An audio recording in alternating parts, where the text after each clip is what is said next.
Hello students, आज हम DPP-1 physical chemistry discuss करेंगे। इसमें जो टॉपिक्स कवर्ड हो रहे हैं वो है आयनिक इक्विलिब्रियम,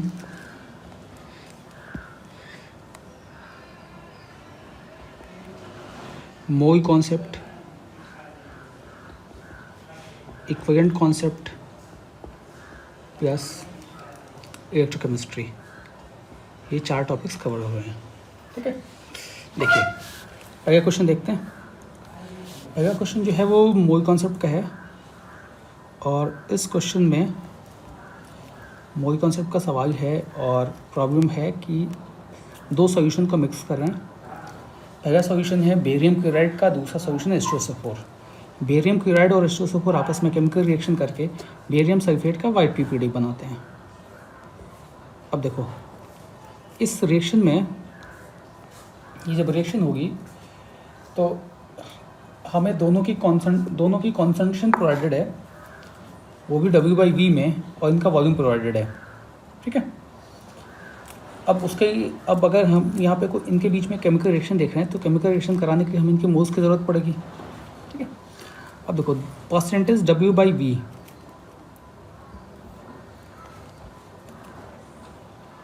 परसेंटेज W/V यानी इसको देखते हैं वेट ऑफ सॉल्यूट अपॉन, थोड़ा सा equals to weight of solute upon weight of solution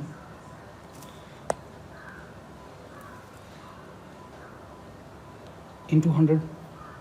ठीक है, तो अगर 20.8% है, इसका मतलब हो गया कि 100 ml सॉल्यूशन में 20.8 ग्राम बेरियम क्लोराइड होगा। तो 20.8 ग्राम बेरियम क्लोराइड है 100 ml में, तो 50 ml में इसका मास हो जाएगा 20/8 इंटू 100 इंटू 50। और हमें अगर इसके मोल्स निकालने हैं, केमिकल रिएक्शन में हमें इसके मोल्स की ज़रूरत पड़ेगी, तो हमें मोल्स निकालना है। तो उसके लिए हम क्या करें कि इसके मॉलिक्यूलर मास से डिवाइड कर दे, तो यहाँ से इसका मोल आ गया 1/20 यानी 0.05 मोल। और ऐसे ही H2SO4 का 100 ml 9.8% मिक्स कर रहे हैं। तो अगर हम 100 ml 9.8% W/V मिक्स कर रहे हैं तो 9.8 ग्राम इन 100 ml, तो 1 ml में 9.8/100, और हमने इसका 100 ही मिक्स किया है तो इंटू 100 कर देंगे तो इसका मास मिल गया, और 98 से डिवाइड कर दे तो उसके मोल्स मिल जाएंगे। उसके भी इसके मोल्स आ गए 1/10। ठीक है, 0.1 या हम इसको देख सकते हैं 1/10। अब देखो, अब हमें सबके मोल्स मिल गए। अब यहाँ पे हम मोल एनालिसिस अप्लाई करें तो बेरियम क्लोराइड के मोल्स 0.05 है और इसके मोल्स 0.1 है। अब इन दोनों में जो लिमिटिंग रिएजेंट होगा वो पहले कंज्यूम हो जाएगा।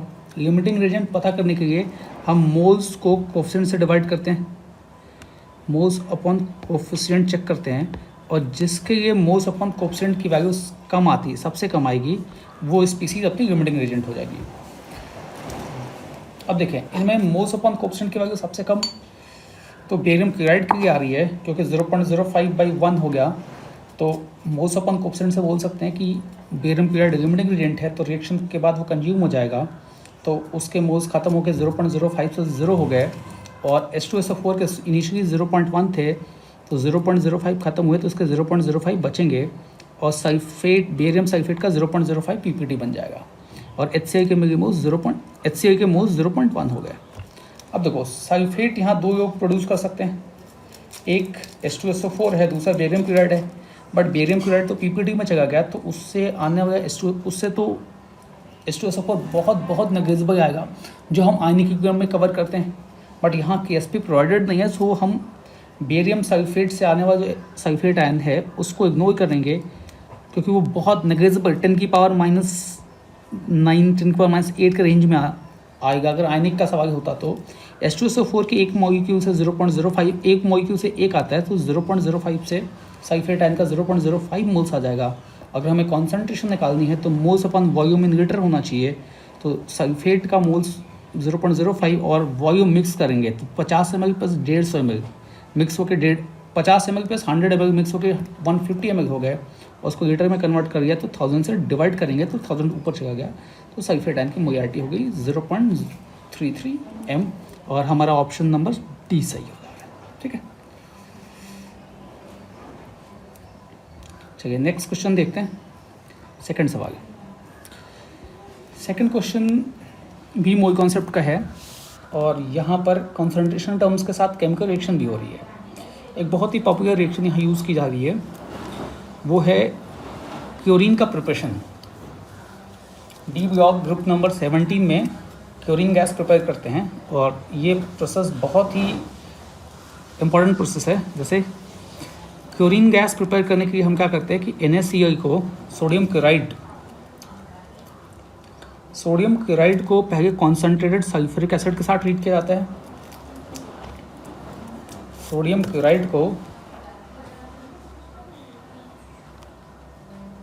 पहले हम कॉन्सेंट्रेटेड सल्फ्यूरिक एसिड के साथ ट्रीट करते हैं, और फिर कॉन्सेंट्रेटेड सल्फ्यूरिक एसिड इस सोडियम क्लोराइड को HCl में कन्वर्ट कर देता है, और इस HCl को किसी अच्छे ऑक्सीडाइजिंग एजेंट जैसे MnO2,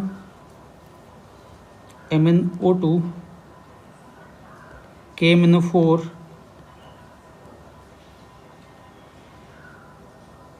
या PbO2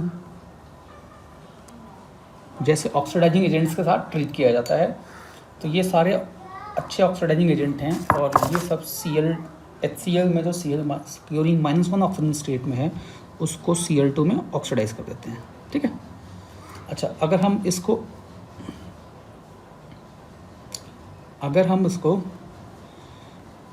ऑक्सीजन के प्रेजेंस में कराते हैं,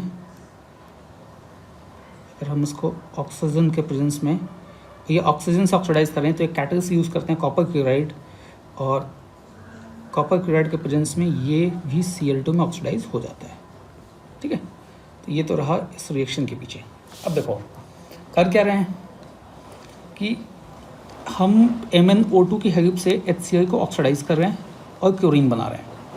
ये बैलेंस केमिकल रिएक्शन है।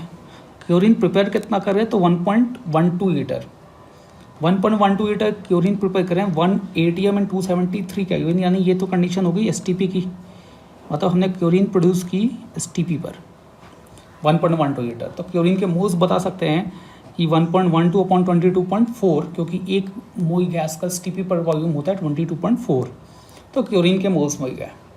अब हमें पूछा है कि HCl का एक सॉल्यूशन है हमारे पास, HCl का एक सॉल्यूशन है हमारे पास जिसकी डेंसिटी स्पेसिफिक ग्रेविटी दे रखी है, तो उससे हम बोल सकते हैं कि इसकी डेंसिटी 1.2 ग्राम पर सेंटीमीटर क्यूब है, और ये जो है ये 3.65% W/V है। ठीक है, ये इतना हमें प्रोवाइडेड है। अब देखो ये 3.65% W/V है, और हमने 1/20 मोल क्लोरीन का प्रोड्यूस किया। तो अगर क्लोरीन का 1/20 मोल प्रोड्यूस किया हमने, तो HCl का कितना मोल, तो मोल एनालिसिस से बता सकते हैं कि इसका 1 मोल तो इसका 4 मोल, इसका 1/20 तो इसका हो जाएगा उसका 4 टाइम, यानी 4 × 1/20 दैट इज 1/5 मोल्स। HCl का मास बता दें तो HCl का मास हो जाएगा 1 मोल का मास 36.5 होता है, तो 1/5 मोल्स का मास हो गया 36.5 × 1/5। ठीक है, अब देखो मान लेते हैं कि इस सॉल्यूशन का हम VML यूज़ करते हैं, VML, तो इसी सॉल्यूशन से सारा HCl सप्लाई हो रहा है। ये जो सॉल्यूशन ओरिजिनली लिया है, इसी सॉल्यूशन से हम सारा HCl निकाल गए हैं, या इसी सॉल्यूशन में जो HCl प्रेजेंट है उसी का यूज़ कर रहे हैं।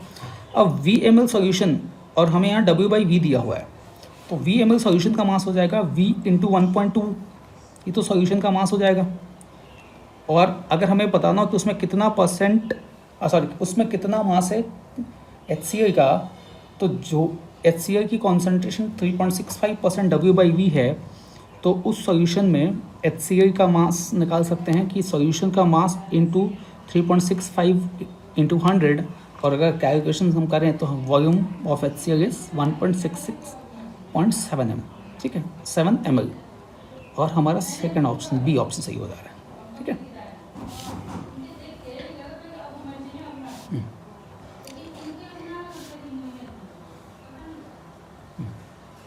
चलिए थर्ड क्वेश्चन देखते हैं। थर्ड क्वेश्चन टाइट्रेशन से है।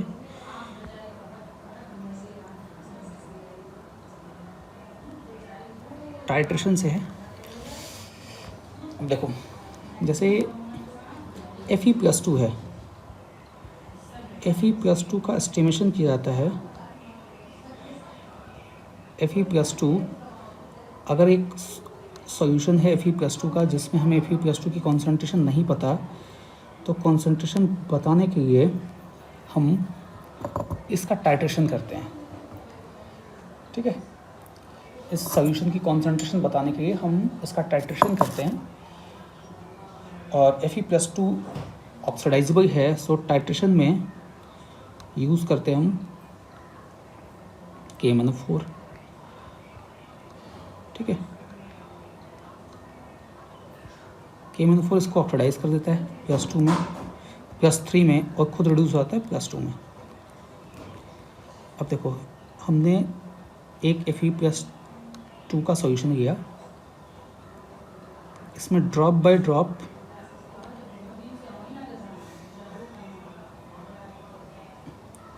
ये KMnO4 सॉल्यूशन है।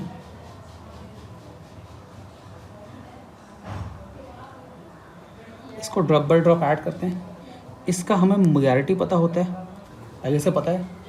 और जब हम इसमें Fe+2 के सॉल्यूशन जब KMnO4 ड्रॉप करते हैं तो KMnO4 का अपना कलर जो है वो पिंक या पर्पल होता है। बट जैसे KMnO4 ड्रॉप करेंगे वो KMnO4 Fe+2 के साथ रिएक्ट होकर कंज्यूम होता जाएगा। तो जब तक कंज्यूम होता जाएगा तब तक यहाँ इस सॉल्यूशन में कोई कलर डेवलप नहीं होगा। ठीक है, जब तक KMnO4 पूरा कंज्यूम होता जाएगा तब तक सॉल्यूशन में कोई कलर डेवलप नहीं होगा। क्यों? क्योंकि KMnO4 जैसे हम डालेंगे KMnO4 Fe+2 के साथ रिएक्ट करके कंज्यूम हो जाएगा। अब देखो, बट जब सारा Fe+2 जो इस सॉल्यूशन में प्रेजेंट Fe+2 है, जब वो सारा Fe+2 कंज्यूम हो जाएगा तो उसके बाद हम एक भी मॉलिक्यूल KMnO4 का ऐड करेंगे तो वो कलर दिखा देगा, है ना। और उस कलर से हम बता सकते हैं, जैसे सेल्ट भी कलर अपीयर हुआ तो वो इंडिकेट किया कि उससे पहले KMnO4 ख़त्म हो चुका है। तो KMnO4 कितना वॉल्यूम कंज्यूम हुआ वो बता सकते हैं। अब उसके बाद हम चाहे तो मोल कॉन्सेप्ट चाहे तो इक्विवेलेंट कॉन्सेप्ट से ये सवाल सॉल्व करके Fe+2 का हम अमाउंट बता सकते हैं। ठीक है, ये तो होता है टाइट्रेशन नॉर्मली। अब देखो, यहाँ मीडियम को एसिडिफाई करते हैं। अब मीडियम को एसिडिफाई करने के 2-3 तरीके हैं। हमारे पास कई सारे एसिड्स हैं। HCl है,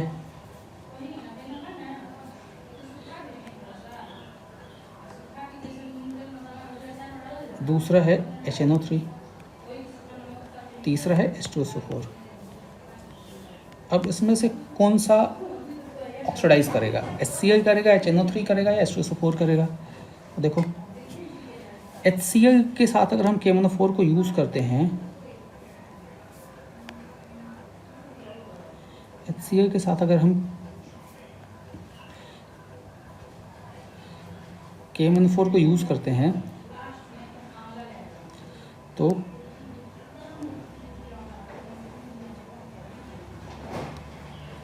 HCl को KMnO4 ऑक्सीडाइज कर देगा क्लोरीन गैस में। अभी हमने ये रिएक्शन देखी।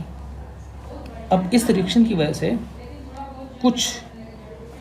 इस रिएक्शन की वजह से KMnO4 का जो एक्सपेक्टेड KMnO4 का जो वॉल्यूम यूज़ होना चाहिए उससे थोड़ा सा ज़्यादा वॉल्यूम यूज़ होगा, क्योंकि यहाँ Fe+2 भी ऑक्सीडाइज हो रहा है और HCl भी ऑक्सीडाइज हो रहा है। नाइट्रिक एसिड जब लेंगे तो नाइट्रिक एसिड खुद अच्छा ऑक्सीडाइजिंग एजेंट है, तो ये नाइट्रिक एसिड भी Fe+2 को ऑक्सीडाइज करेगा। ठीक है, और Fe+2 को जो भी ऑक्सीडाइज करेगा Fe+3 में, तो देखो हुआ क्या कि कुछ Fe+2 को ऑक्सीडाइज KMnO4 ने किया, कुछ HNO3 ने कर दिया। मतलब एक्चुअल में यहाँ जितना लगना चाहिए KMnO4 उससे थोड़ा कम वॉल्यूम कंज्यूम होगा। जब हम H2SO4 का यूज़ करेंगे तो H2SO4 ना ही ऑक्सीडाइजिंग एजेंट है ना ही रिड्यूसिंग एजेंट है, तो ये ना KMnO4 के साथ रिएक्ट करेगा और ना ये KMnO4 के साथ कोई रिएक्शन दिखाएगा, ना ही ये Fe+2 के साथ रिएक्शन दिखाएगा। तो फिर ये करेगा क्या? तो यहाँ ओनली एसिडिफिकेशन होगा। तो अगर हम यहाँ मान लेते हैं यहाँ वॉल्यूम V3 यूज़ करते हैं, यहाँ हम V1 V2 यूज़ करते हैं और यहाँ वॉल्यूम मान लेते हैं कि यहाँ जो KMnO4 का वॉल्यूम यूज़ होता है वो वॉल्यूम V1 है, ठीक है। तो अगर यहाँ पे हम वॉल्यूम जो यूज़ कर रहे हैं वो वॉल्यूम V1 है, तो हम बोल सकते हैं कि सबसे एक्यूरेट वॉल्यूम तो V3 हो जाएगा। V2 वाला वॉल्यूम तो देखो KMnO4, यहाँ Fe+2 को KMnO4 भी ऑक्सीडाइज किया, NO3 भी ऑक्सीडाइज किया, तो V1 की वैल्यू V2 की वैल्यू जो होगी वो V3 से कम हो जाएगी। और यहाँ KMnO4 Fe+2 को भी ऑक्सीडाइज किया और HCl को भी ऑक्सीडाइज किया, तो यहाँ तो जो वैल्यू होगी ये V3 से ज़्यादा हो जाएगी, ठीक है।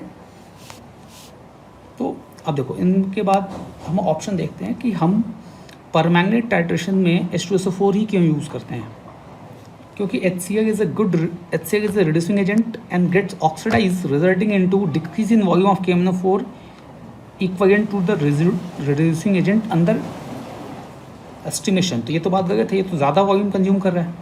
वैसे ही HNO3 के बारे में दिया है कि ये अच्छा ऑक्सीडाइजिंग एजेंट है और it's get reduced resulting into increase in volume of KMnO4, नहीं decrease in volume of KMnO4, ठीक है। और H2SO4 is neither an oxidising agent nor a reducing agent, ठीक है। चलिए फोर्थ सवाल देखते हैं। फोर्थ क्वेश्चन में 2 litre of an acidified KMnO4 solution जिसमें इतना KMnO4 पर लीटर है, इसको हम डिकलाइज कर रहे हैं by passage of A gas SO2, और ये सारा SO2 हम FeS2 से ऑब्टेन कर रहे हैं, ठीक है। तो हमें बताना है कि कितना ग्राम FeS2 यूज़ होगा। अच्छा सवाल है। मोल कॉन्सेप्ट और टाइट्रेशन और मोल कॉन्सेप्ट पे कुछ बढ़िया इसमें कॉन्सेप्ट यूज़ होंगे। तो देखो FeS2 है आयरन पायराइट,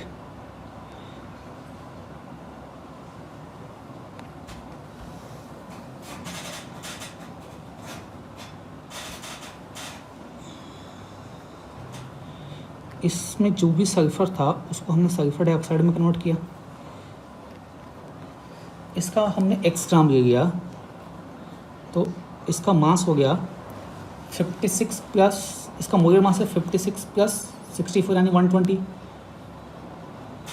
अब देखो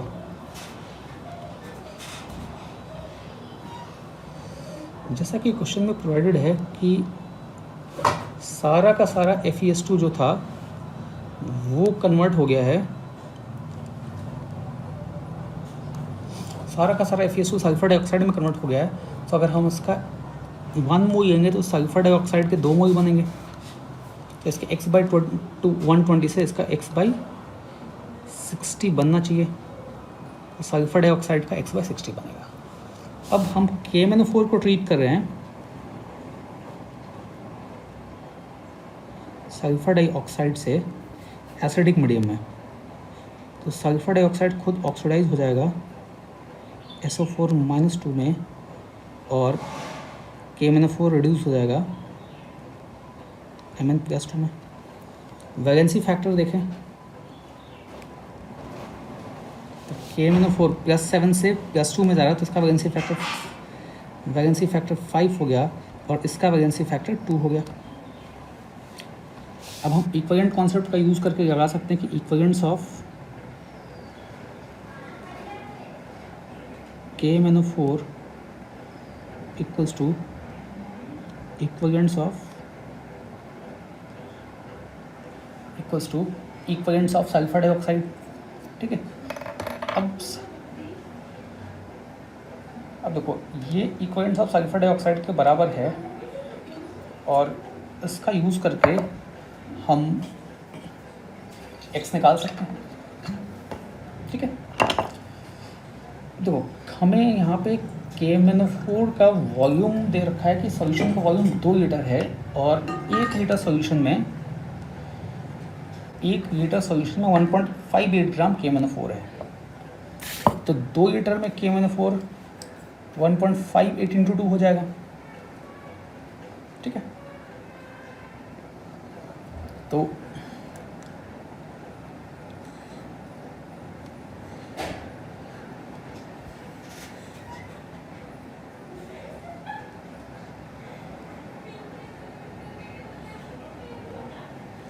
इक्विवेलेंट्स ऑफ सल्फर डाइऑक्साइड यहाँ लिख दें।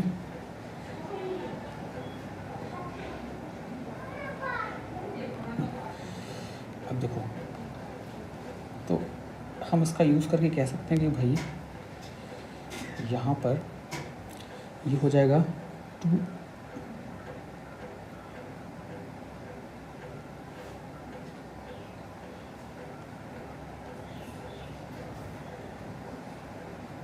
इंटू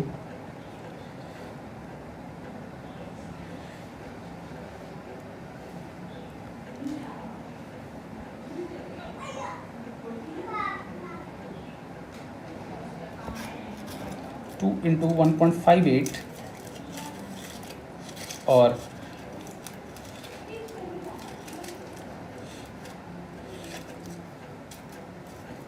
2 इंटू 1.58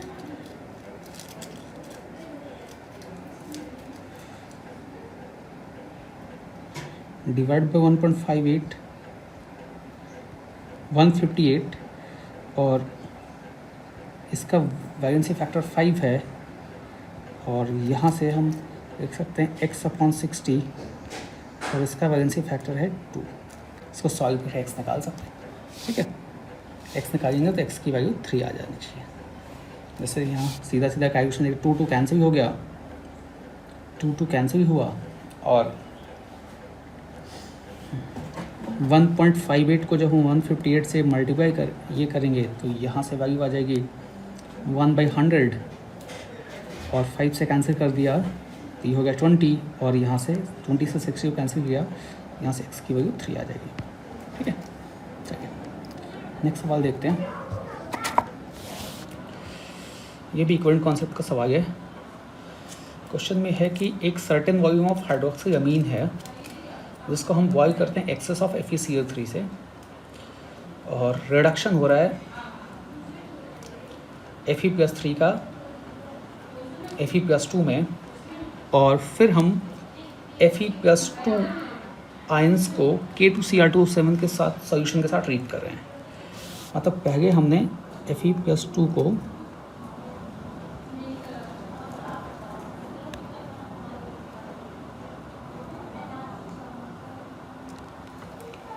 ऑक्सीडाइज Fe+3 को ऑक्सीडाइज किया Fe+2 में,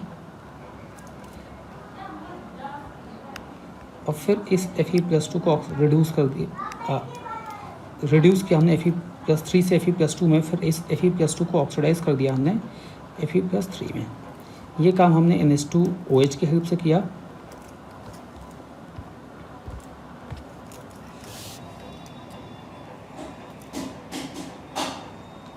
और ये वाला काम जो था ये किया हमने K2Cr2O7 की हेल्प से।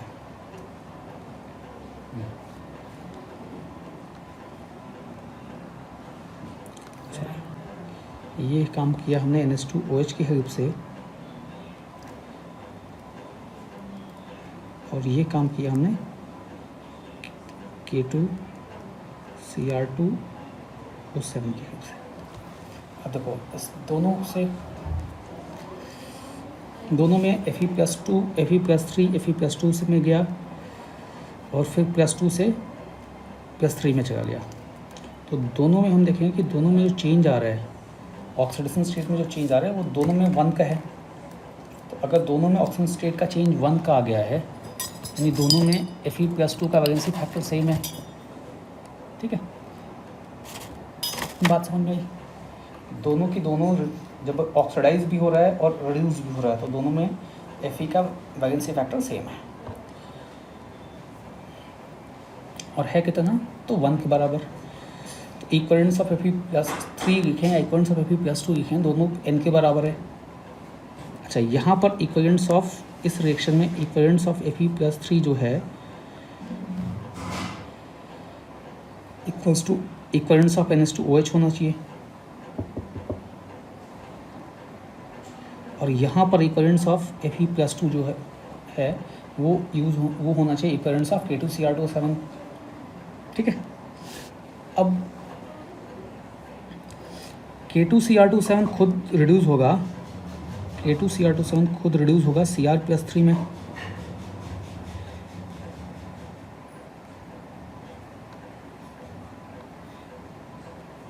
और NH2OH ऑक्सीडाइज हो रहा है N2O में। ठीक है, तो हमें बताना है कि मोलैरिटी ऑफ NH2OH कितना होगा। अब देखो, मोलैरिटी बताने के लिए अब equivalents of Fe+3 equals to equivalents of NH2OH, और equivalents of Fe+3 will be N, यानी moles of Fe+3। Moles of Fe+3 equals to moles of Fe+2, और फिर moles of Fe+2 equivalents of Fe+2 equals to equivalents of K2Cr2O7, यानी इन दोनों के equivalents भी बराबर हो जाएंगे। तो इक्वेलेंट्स ऑफ NH2OH और इक्वेलेंट्स ऑफ K2Cr2O7 आपस में इक्वल हो गए, और उसकी हेल्प से हम देख सकते हैं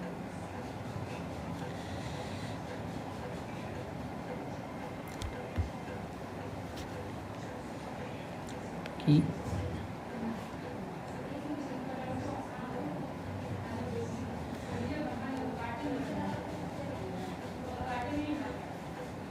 इक्वेलेंट्स ऑफ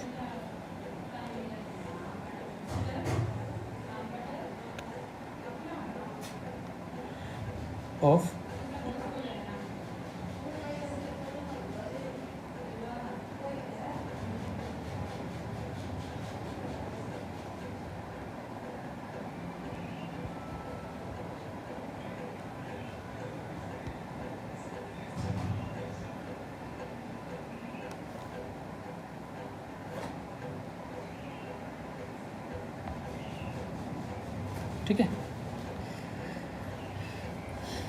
अब इसकी देखो, NH2OH में हाइड्रोजन प्लस में होगा तो 3 हाइड्रोजन तो +3, ऑक्सीजन -2 में, तो नाइट्रोजन हो गया -1 में, और यहाँ पर नाइट्रोजन +1 में है तो इसका हो गया 2, इसका वैलेंसी फैक्टर हो गया 2।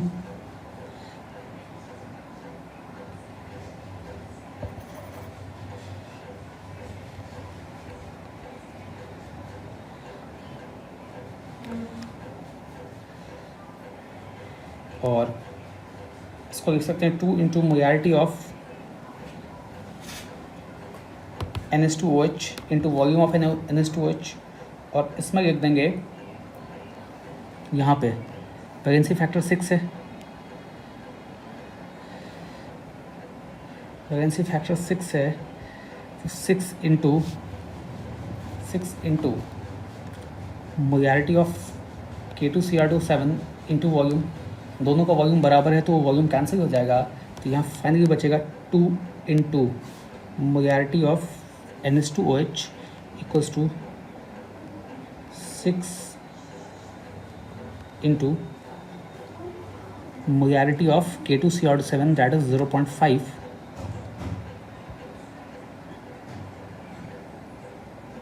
और यहाँ से m की वैल्यू अगर हम सॉल्व करें तो m की वैल्यू निकल के आ जाएगी 6 इंटू 0.5 यानी 3/2 यानी 1.5।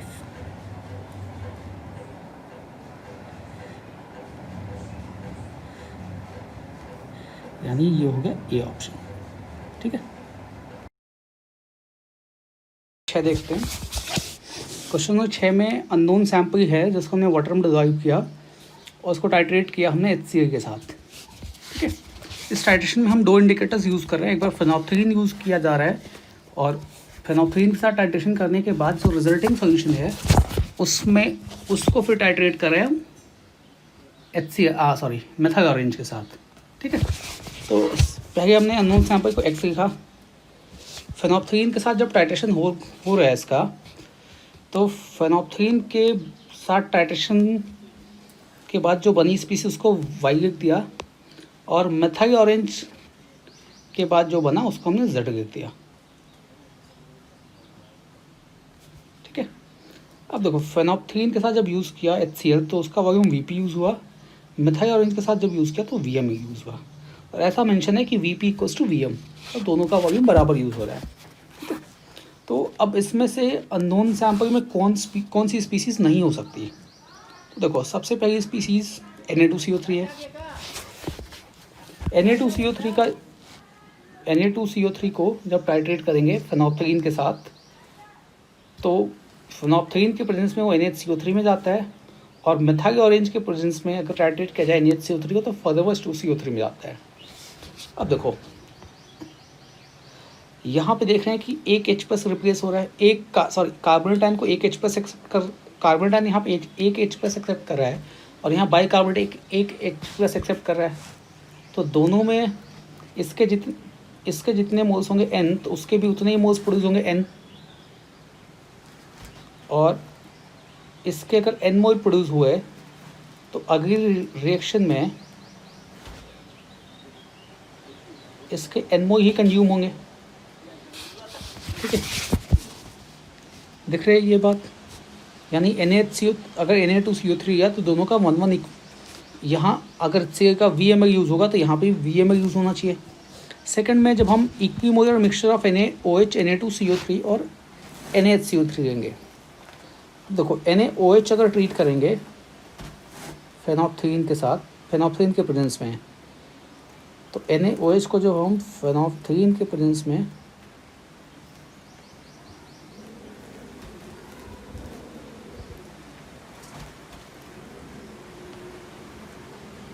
ट्रीट करेंगे HCl के साथ तो ये तो चला जाएगा NaCl में, और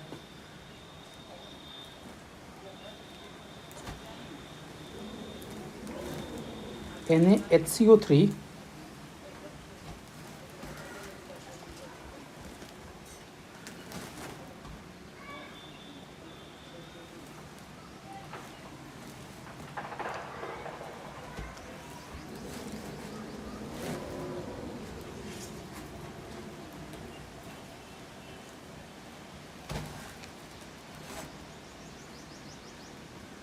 NaHCO3 फेनोप्थलीन के प्रेजेंस में जब HCl के साथ ट्रीट किया जाएगा तो यहाँ कोई रिएक्शन नहीं होगी, क्योंकि इसका pH जो आता है और फेनोप्थलीन का जो pH है वो एग्जैक्टली सिमिलर है। ठीक है, तो यहाँ कोई चेंज नहीं आएगा। अब देखो अगर हम equimolar mixture of NaOH use करेंगे तो NaOH का अगर N है तो उसके अगर इसका N है, इसका भी N है और इसका भी N है, तो पहले स्टेप में ये इसका N मोल और इसका N मोल रिएक्ट किया, तो पहले स्टेप में Vp is proportional to 2N। Second step में जब इसका N रिएक्ट किया तो इसका N प्रोड्यूस हो जाएगा, और ये N पहले से है, ये भी रिएक्ट करेगा, तो सेकंड स्टेप में भी Vm is proportional to 2N, तो दोनों 2N की ही प्रोपोर्शनल आ रहे हैं, सो दोनों Vp will be equals to Vm। अब equimolar mixture of NaOH and NaHCO3 लेते हैं, तो पहले स्टेप में NaOH रिएक्ट करेगा, NaOH के अगर N मोल होते हैं तो Vp will be proportional to N। NaHCO3 phenolphthalein के साथ रिएक्ट नहीं करेगा, बट सेकंड स्टेप में मेथाइल ऑरेंज के साथ रिएक्ट कर जाएगा, तो सेकंड स्टेप में N is proportional to Vm, और Vp और Vm दोनों N के प्रोपोर्शनल हैं, दोनों बराबर हो जाएंगे। अगर हमने इक्विमोलर मिक्सचर ऑफ NaOH लिया तो NaOH लिया तो शुरू में इसके N है, इसके भी N हो गए, तो Vp is proportional to 2N। Second step में जब मेथाइल ऑरेंज के साथ ट्रीट करेंगे तो वहाँ केवल NaHCO3 होगा जो रिएक्ट करेगा, तो वहाँ पे Vm is proportional to N हो जाएगा। ठीक है, एक 2N के प्रोपोर्शनल है और एक N के प्रोपोर्शनल है, तो दोनों Vp और Vm बराबर नहीं हो सकते, इसलिए यहाँ पे डी ऑप्शन हो जाएगा। ठीक है, चलिए नेक्स्ट सवाल है आयनिक इक्विलिब्रियम से, कि एक सैचुरेटेड सॉल्यूशन है कॉपर क्लोराइड का जिसमें हम AgCl ऐड कर रहे हैं। कॉपर क्लोराइड AgCl ये दोनों वाटर में इनसॉल्युबल सॉल्ट हैं, और जब AgCl को ऐड करेंगे कॉपर में तो यहाँ Cl माइनस का कॉमन इफेक्ट आएगा। अच्छा, KSP कॉपर AgCl की गिवन है, और KSP ऑफ कॉपर क्लोराइड पूछा गया है, ठीक है। अब देखो कॉपर क्लोराइड अगर डिसोसिएट होता है, कॉपर क्लोराइड AgCl के प्रेजेंस में मान लेते हैं, कॉपर क्लोराइड डिसोसिएट होके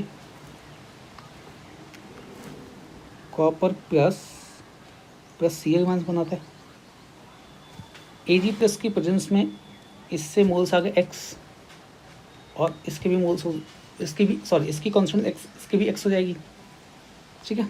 अच्छा, साथ में वो गया कि Ag, अब इस सॉल्यूशन में Ag प्लस की कॉन्सेंट्रेशन प्रोवाइडेड है, तो अगर हम Ag प्लस का डिस्कशन लिखें तो Ag plus will produce AgCl will produce Ag plus and Cl minus.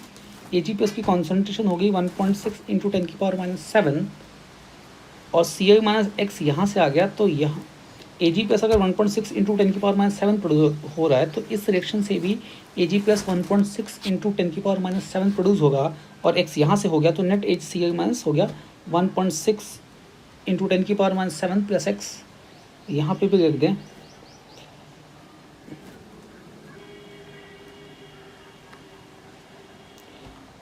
1.6 into 10⁻⁷, ठीक है। अब हमें Ag प्लस का KSP प्रोवाइडेड है, तो Ag प्लस का KSP will B Ag plus की कॉन्सेंट्रेशन इंटू Cl मास की कॉन्सेंट्रेशन, ठीक है, equals to KSP।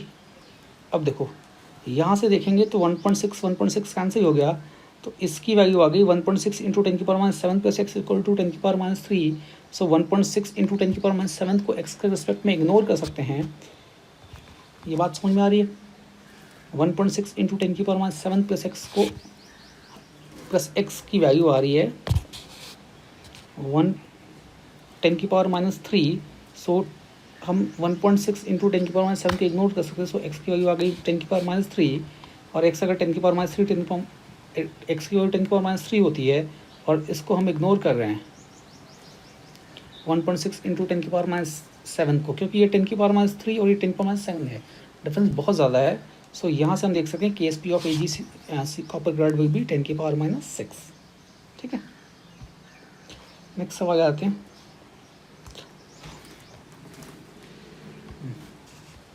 Next question में पीएच प्रोवाइडेड है कि HX के HX एक एसिड है जिसकी 0.01 m कॉन्सेंट्रेशन है और उसका pH 2 है, ठीक है। दूसरा सॉल्ट है जिसका ACl एक सॉल्ट है जिसका भी कॉन्सेंट्रेशन 0.01 m है, उसका भी pH 2 है, ठीक है।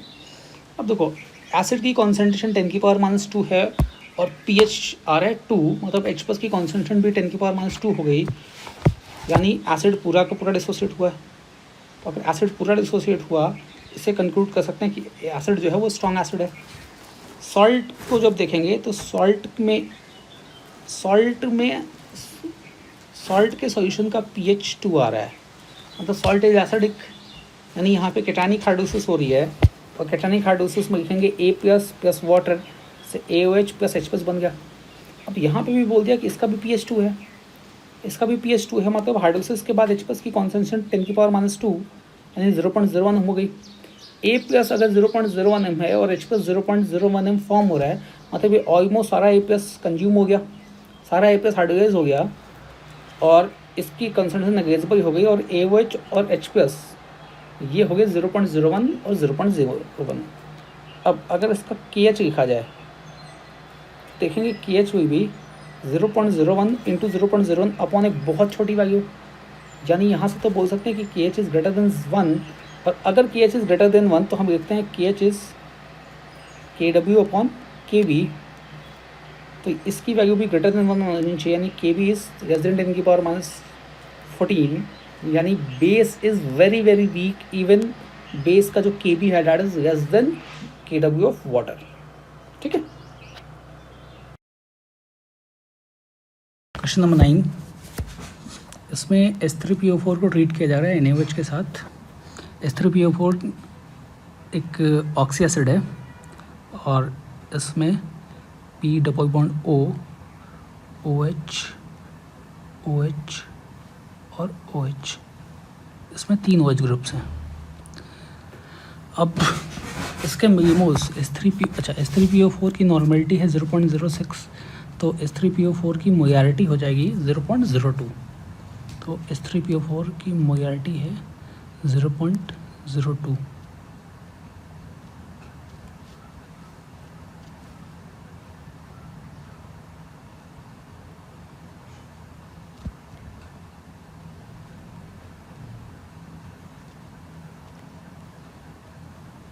अच्छा, 0.02 इसकी मोलारिटी हो गई, ये हो गया 0.2 m, ठीक है। और वॉल्यूम मेंशन है कि वॉल्यूम इज़ 50 ml।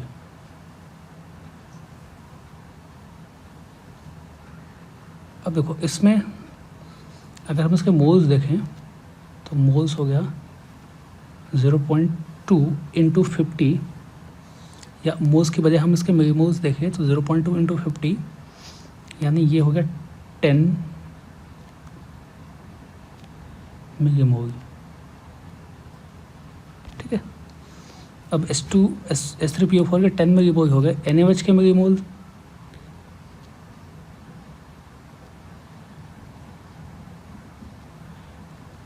मिलीमोल देखें तो वो हो गया 0.40 इंटू 0.35, यानी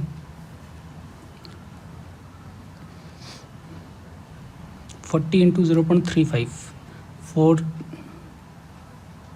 ये हो गया 14 मिलीमोल, ठीक है। अब देखो इनकी जब आपस में रिएक्शन होगी, H3PO4 और NaOH की आपस में रिएक्शन होगी, तो फर्स्ट स्टेप में H3PO4 प्लस NaOH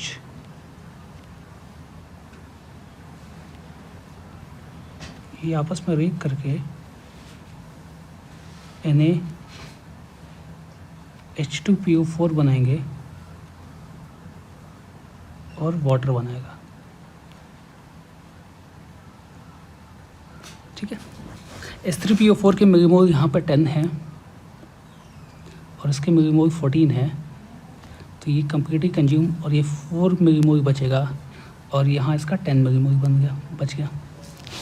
तो जो बचा हुआ NaOH है वो इस NaH2PO4 के साथ रिएक्ट करेगा और NaH2PO4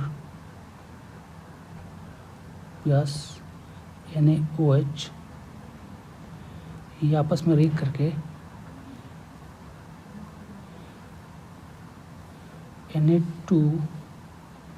Na2HPO4 प्लस वाटर ऐसा बनाएगा। इसके मिलीमोल 10 है, इसका मिलीमोल 4 है, ये 4 पूरा ख़त्म, ये 6 बचेगा, 4 पूरा ख़त्म हो जाएगा तो इसका 6 बचेगा और इसका 4 बनेगा।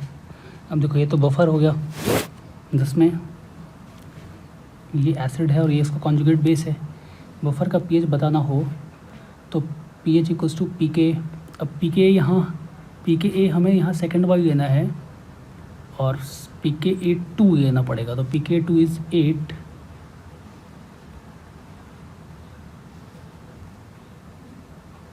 Plus log of conjugate is 4 और एसिड इज़ 6, यानी ये हो गया 2/3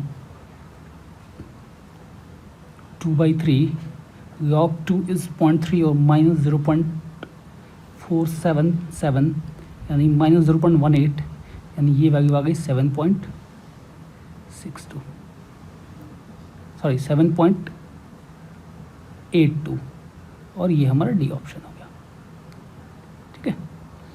क्वेश्चन में कुछ चीज़ें ध्यान देने वाली थी। पहली चीज़ कि ये एक पॉलीप्रोटिक एसिड है। पॉलीप्रोटिक एसिड्स में जब भी कभी हम पीएच निकालेंगे या पॉलीप्रोटिक एसिड्स में सबसे पहले फर्स्ट वाला H+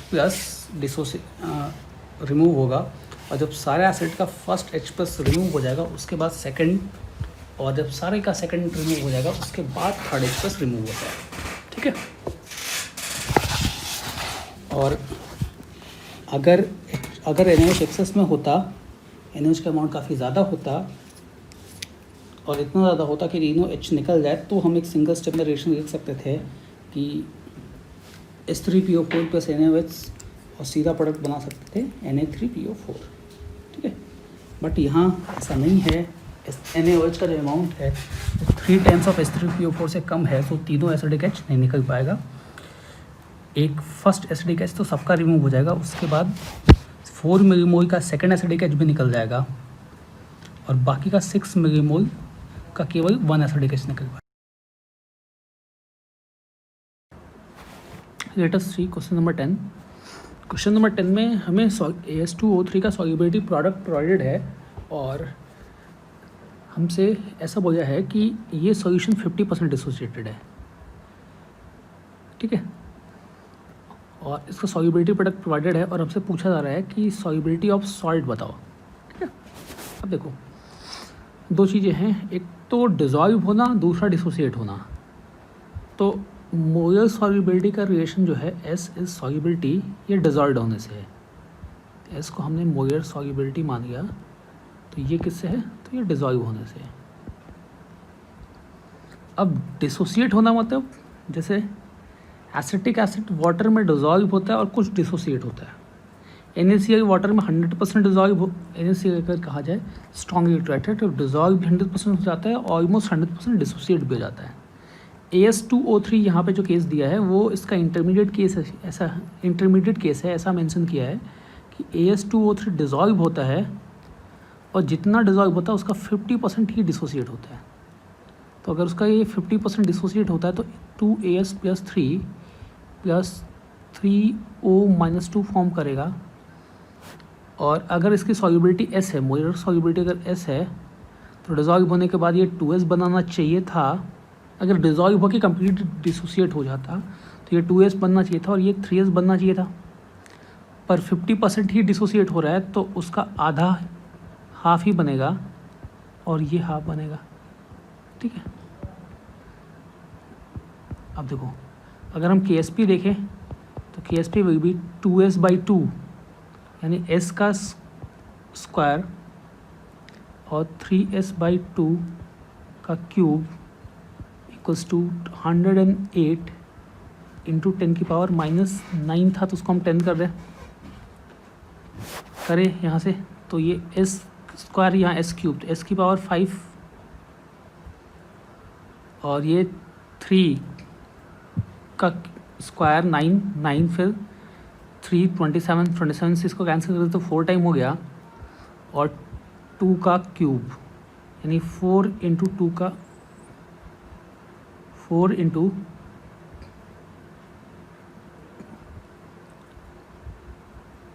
2 का क्यूब इंटू 10⁻⁻10। सो यहाँ से S की वैल्यू आ गई, S इज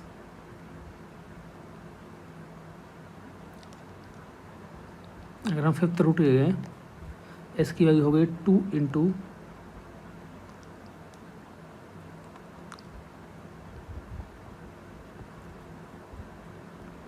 10⁻⁻2m। ये हो जाएगा अपना सेकंड बी ऑप्शन, ठीक है। चलिए नेक्स्ट क्वेश्चन देखते हैं। इलेक्ट्रोकेमिस्ट्री और थोड़ा बहुत थर्मोकेमिस्ट्री यूज़ किया है। हमें फ्री एनर्जी हमें क्या दे रखी है, फ्री एनर्जी, और फ्री एनर्जी हमें 2 रिएक्शंस की दे रखी है। Standard free energy of formation of water and its ionization into H+ and hydroxyl ion. इन दो चीज़ों की, इन 2 रिएक्शंस की हमें फ्री एनर्जी प्रोवाइडेड है, ठीक है। और हमें एक सेल प्रोवाइडेड है ये वाला, और हमसे इस सेल का सेल पोटेंशियल पूछा जा रहा है, ठीक है। सेल को ज़रा ध्यान से देखें तो सेल में एनोड पर हाइड्रोजन है और कैथोड पे ऑक्सीजन है, और ऑक्सीजन का रिडक्शन जो है वो बेसिक मीडियम में है, और एनोड पे तो हाइड्रोजन है तो एसिडिक मीडियम में इसका ऑक्सीडेशन होता है। नेट सेल का रिप्रेजेंटेशन कुछ ये है। अब देखो, अगर हम इसको एनोड की रिएक्शन लिखें और कैथोड की रिएक्शन, तो एनोड पे हाइड्रोजन का ऑक्सीडेशन है तो H2 से 2H प्लस बन गया, ये रिएक्शन हो गई। कैथोड पे ऑक्सीजन का रिडक्शन है और OH माइनस प्रोड्यूस हो रहा है, यानी ऑक्सीजन से OH माइनस प्रोड्यूस करें तो बैलेंस करने के हमें वाटर और 2 इलेक्ट्रॉन से बैलेंसिंग हो जाएगी। तो ये रिएक्शन हो गई कैथोड की, और दूसरी हुई ये कैथोड है, दूसरा एनोड है, दोनों को जोड़ दे तो ये नेट रिएक्शन हो गई। अब देखो, नेट रिएक्शन को हम दो पार्ट्स में सोच गए। पहला पार्ट ये है कि ये दोनों आपस में रिएक्ट करके ये O2 plus H2 half O2 plus H2 react करके पहले वाटर बनाते हैं, ठीक है, और फिर वो वाटर का मॉलिक्यूल डिसोसिएट होके एक H प्लस और एक OH माइनस देता है, और ये जो H2O लिक्विड है ये भी डिसोसिएट होके H plus and OH minus दे देता है। इसका मतलब पहले हमने ऐसा देखा कि हमने पहले माना कि हाफ O2 प्लस H2 आपस में रिएक्ट करके वाटर बना रहे हैं, और उसके बाद एक वाटर पहले से था और एक वाटर फॉर्म हो गया, तो अब ये दो वाटर मॉलिक्यूल डिसोसिएट होके H plus and OH minus produce कर रहे हैं। एक वाटर मॉलिक्यूल जो पहले से था और एक जो फॉर्म हो रहा है वो, ठीक है। अब देखो, वाटर मॉलिक्यूल के फॉर्मेशन H2 गैस से O2 गैस रिएक्ट करके वाटर मॉलिक्यूल जब बनाता है तो इसका डेल्टा जी इतना है, H2O के डिसोसिएशन की डेल्टा जी इतना है, ठीक है। अब अगर हम इन दोनों को जोड़ दें, इन दोनों रिएक्शंस को जोड़ दें तो नेट रिएक्शन मिल जाएगी ये वाली।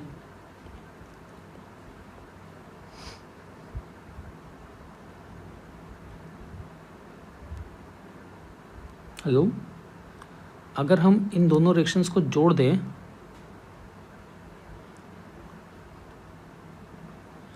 इसको और इसको, इन दोनों को रिएक्शंस को अगर हम जोड़ देते हैं तो नेट रिएक्शन मिलेगी, वो है H2 plus half O2, H2 cancel हो जाएगा, और यहाँ एक मिस्टेक है, ये यहाँ एक H प्लस और एक OH माइनस, ठीक है। इसका डेल्टा जी दो रिएक्शन का सम कर रहे हैं तो उनके समेशन के बराबर हो जाएगा। अब अगर हमें इस रिएक्शन का डेल्टा जी चाहिए तो ये जो थर्ड रिएक्शन है इसका सम सेकंड के साथ कर दें। अभी देखो, थर्ड रिएक्शन को सिग्निफिकेंट समझना है। पहले हाफ O2 प्लस H2 को रिएक्ट करा के हमने वाटर बना लिया, फिर उस वाटर को डिसोसिएट करके H plus and OH minus बना लिया, तो ये कंप्लीट रिएक्शन जो हो रही है यही अपनी थर्ड रिएक्शन है।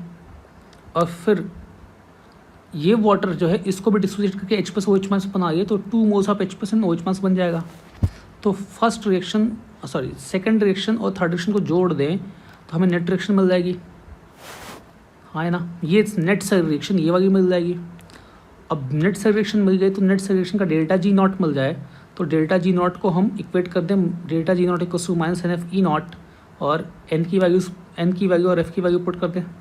Delta G not is minus 96.5 kilo joule है, तो किलो जूल को जूल में कन्वर्ट करिए तो 96500 अपॉन n की वैल्यू यहाँ पे 2 है और f की वैल्यू 96500, तो यहाँ से पोटेंशियल आ गया 0.50 वोल्ट। एक अच्छा सवाल था, ठीक है, जिसमें थोड़ा बहुत थर्मोकेमिस्ट्री का एप्लीकेशन है और इलेक्ट्रोकेमिस्ट्री का भी एप्लीकेशन है। चलिए आइए नेक्स्ट सवाल देखते हैं। गैल्वेनिक सेल यानी इलेक्ट्रोकेमिस्ट्री, 2 क्लोरीन इलेक्ट्रोड्स का बन रहा है, उनमें से एक स्टैंडर्ड वन है, एक इलेक्ट्रोड स्टैंडर्ड इलेक्ट्रोड है, ठीक है। तो दूसरा इलेक्ट्रोड कौन सा होना चाहिए कि मैक्सिमम EMF जनरेट हो? दूसरा इलेक्ट्रोड हम किसका गए कि मैक्सिमम EMF जनरेट हो?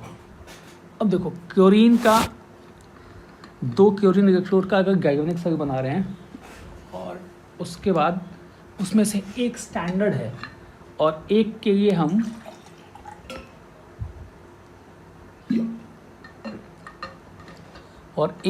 हम जो क्लोरीन आयन की कॉन्सेंट्रेशन है वो ला रहे हैं इनमें से किसी एक सॉल्ट से, तो ऐसे केस में हमें बताना है कि भाई सेल पोटेंशियल मैक्सिमम कब होगा, ठीक है।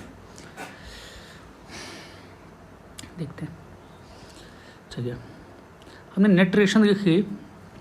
अगर क्लोरीन का ही कॉन्सेंट्रेशन से गए तो Cl2 से Cl माइनस एक्वस प्लस सी और Cl माइनस से Cl2 एक्वस। इसको अगर हम सेग्रीगेशन लिख लेते हैं, सेग्रीगेशन कुछ ऐसी आएगी। Cl एनोड पे ऑक्सीडेशन है तो Cl minus 2Cl minus at anode oxidise होके Cl2 एट एनोड प्रोड्यूस करेगा, और कैथोड प्रोडक्शन होगा तो Cl2 एट कैथोड से बन जाएगा 2Cl माइनस एट कैथोड। चाहे तो हम n=1 पे भी बैलेंस कर सकते हैं।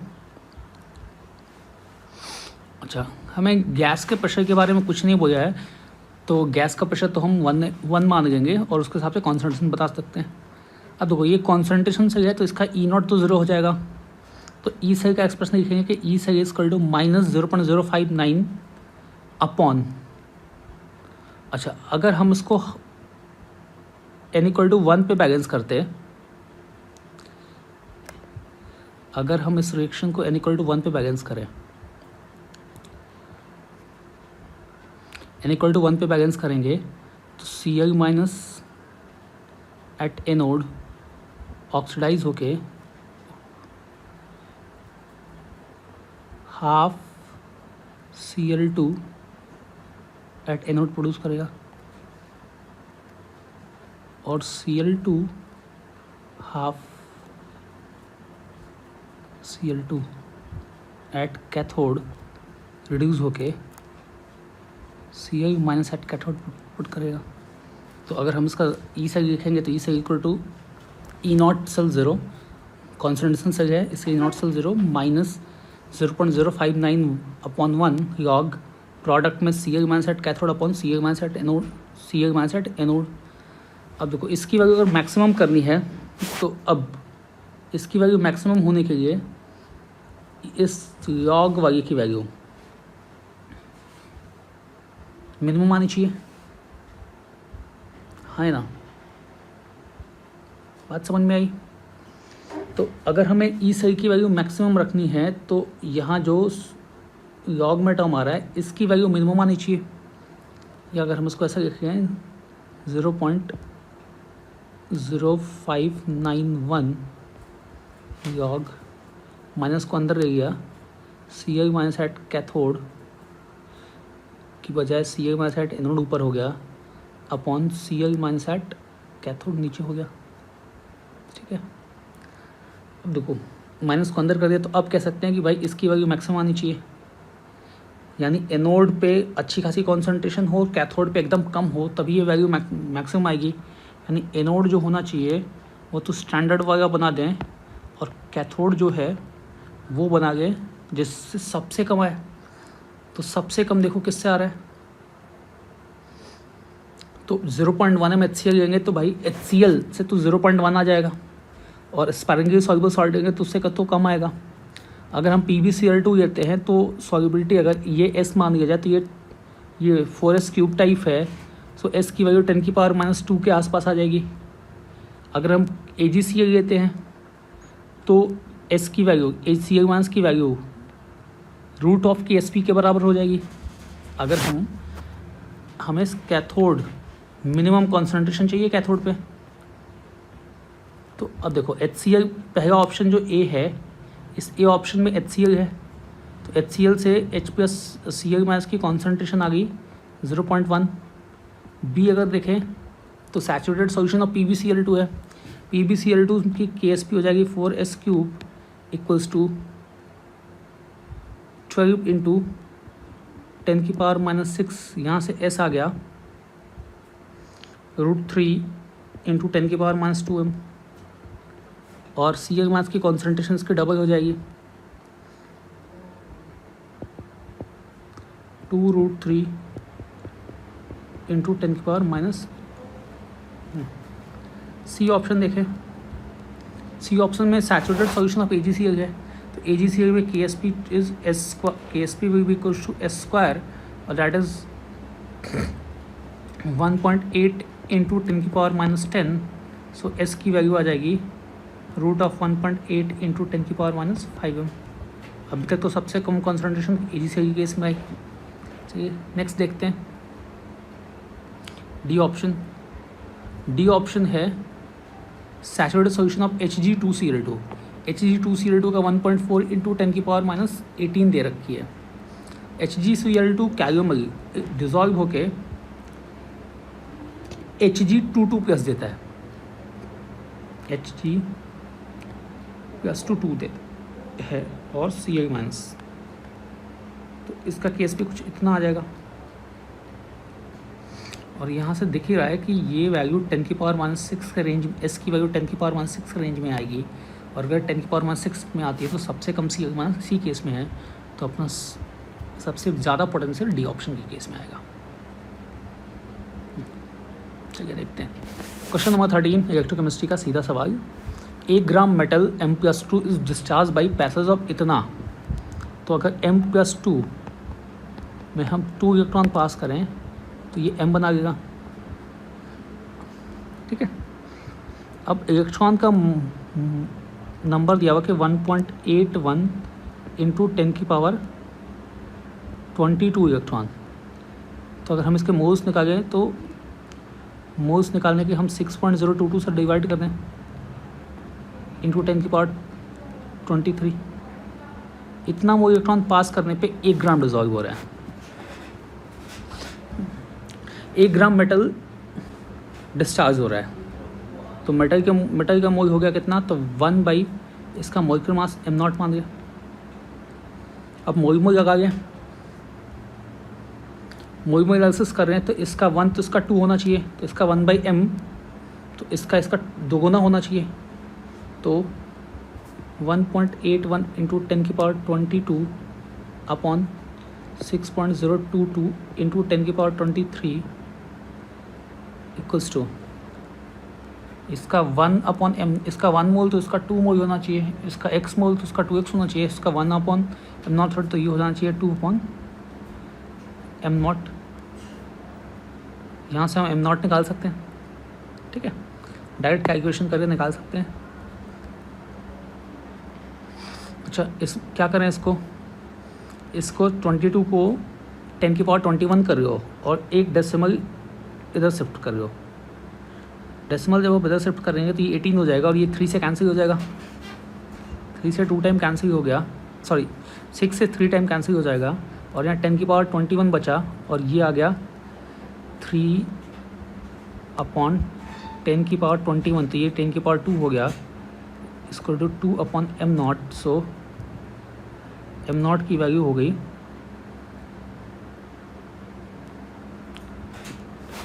m0 इज़ 200/3, यानी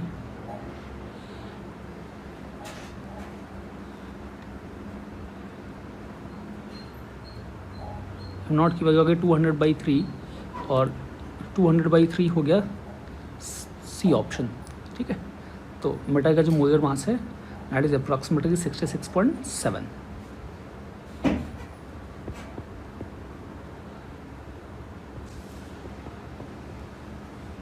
C ऑप्शन। चलिए नेक्स्ट क्वेश्चन देखते हैं 14।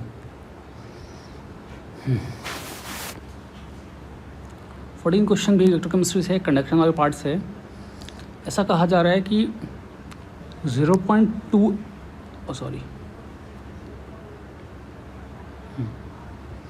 ऐसा कहा जा रहा है कि conductivity of A solution of 0.2 and 0.0 is. अब देखो, हमें कंडक्टिविटी पूछी जा रही है और हमें कॉन्सेंट्रेशन प्रोवाइडेड है, ठीक है। हम इसमें और कुछ नहीं कर सकते, सीधा यही सोचना है कि इनफाइनाइट डाइल्यूशन पे जो कॉन्सेंट्रेशन है, इनफाइनाइट डाइल्यूशन पे हमें मोलर कंडक्टेंस प्रोवाइडेड है और मोलारिटी दे रखी है, तो नेट कंडक्टिविटी इक्वल्स टू, जैसे Ag+ की concentration into λ0m of Ag+ plus Ba+2 की कॉन्सेंट्रेशन इंटू λ0 ऑफ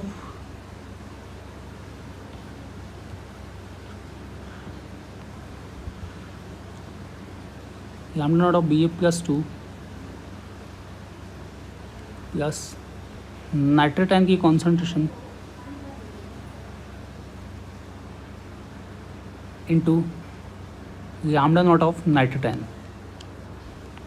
अब देखो एक बात का ध्यान रखना है कि ये सब मीटर में दिया हुआ है और ये लीटर में दिया हुआ है, तो लीटर को मीटर में कन्वर्ट करें तो concentration is mole per litre में जो कॉन्सेंट्रेशन है उसको हम लीटर में करें तो mole per litre equals to mole 1 litre में 10⁻³ मीटर क्यूब,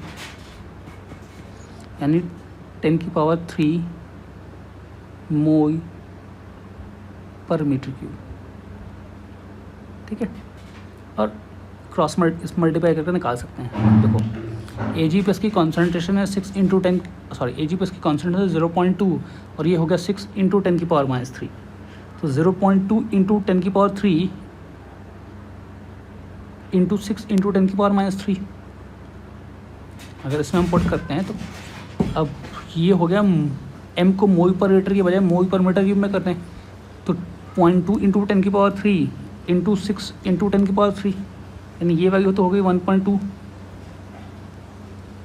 इसको मल्टीप्लाई करें बेरियम प्लस 2 तो ये हो गया 13 और उसकी कॉन्सेंट्रेशन हो गई 0.1 × 10⁻³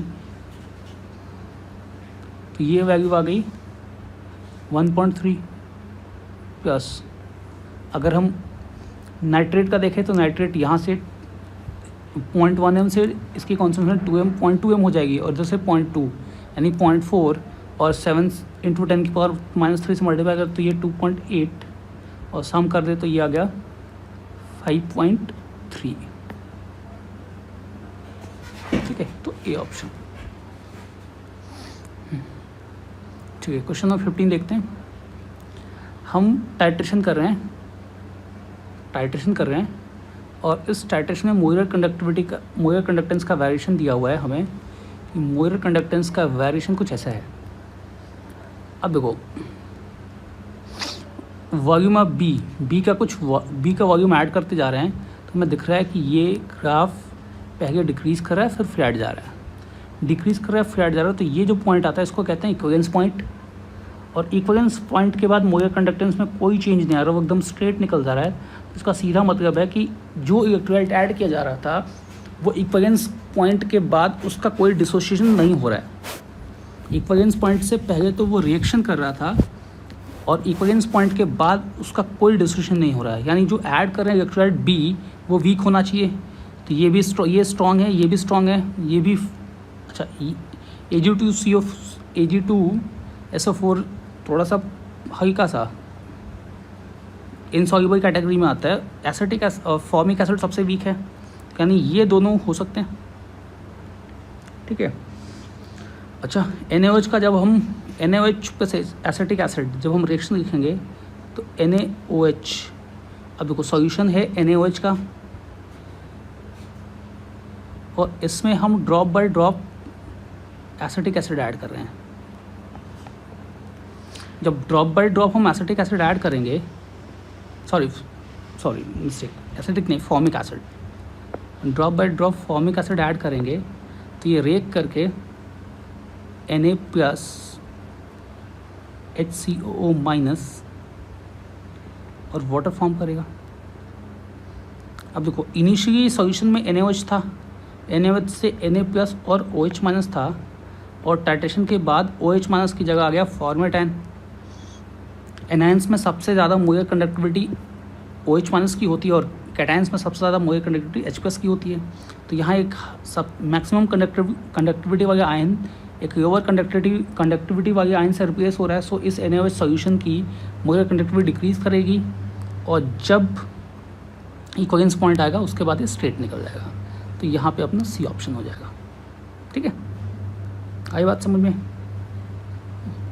चलिए नेक्स्ट देखते हैं।